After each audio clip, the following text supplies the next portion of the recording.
जागतिक लिंगायत महासभा सोलापूर जिल्हा शाखेच्या वतीने एक दिवसीय अभ्यास शिबिराचे उद्घाटन रविवार दिनांक 25 फेब्रुवारी रोजी सकाळी 11 वाजता येथील विमानतळासमोरील सिद्धव्वाबाई हत्तुरे सांस्कृतिक भवन येथे षटस्थल ध्वजारोहण करून कार्यक्रमाचा शुभारंभ करण्यात आला। याप्रसंगी मुगली बसव मंडपच्या महानंदाताई, शिवयोगाश्रम परमपूज्य बसवलिंग स्वामीजी, दुत्तरगवा उस्तुरी मठाचे कोरणेश्वर स्वामी यांच्या शुभ हस्ते करण्यात आले। ओम श्री गुरु बसवलिंगाय नमः। आज सोलापूर येथे जागतिक लिंगायत महासभेच्या वतीनं लिंगायत धर्मियांचं आज एक दिवसीय शिबिर संपन्न झालं।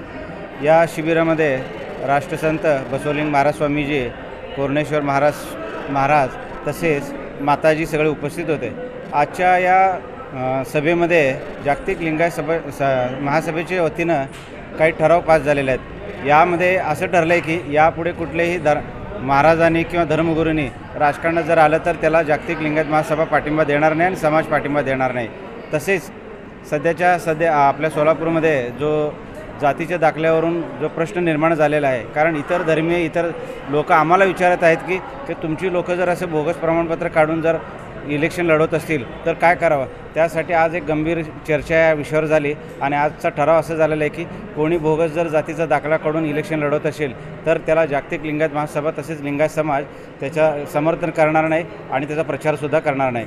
अशी विविध ठराव या ठिकाणी आज संमत झालेले आहेत आणि येणाऱ्या काळात मंगळवेढ्याचा जो स्मारकाचा विषय असू द्या किंवा इथून महाराष्ट्रातील 1 कोटी लिंगायतांचे जे ज्वलंत प्रश्न आहेत या विषयावर यापुढे जागतिक लिंगायत महासभा या मोठ्या नेटाने लढा देणार आहे। या प्रसंगी प्रमुख पाहुणे MK फाउंडेशनचे संस्थापक महादेव कोगनुरे, राष्ट्रीय लिंगायत महामंच भारतचे अध्यक्ष विजयकुमार हत्तुरे, जागतिक लिंगायत महासभेचे महाराष्ट्राचे प्रभारी प्रभुलिंग महागावकर आदी उपस्थित होते।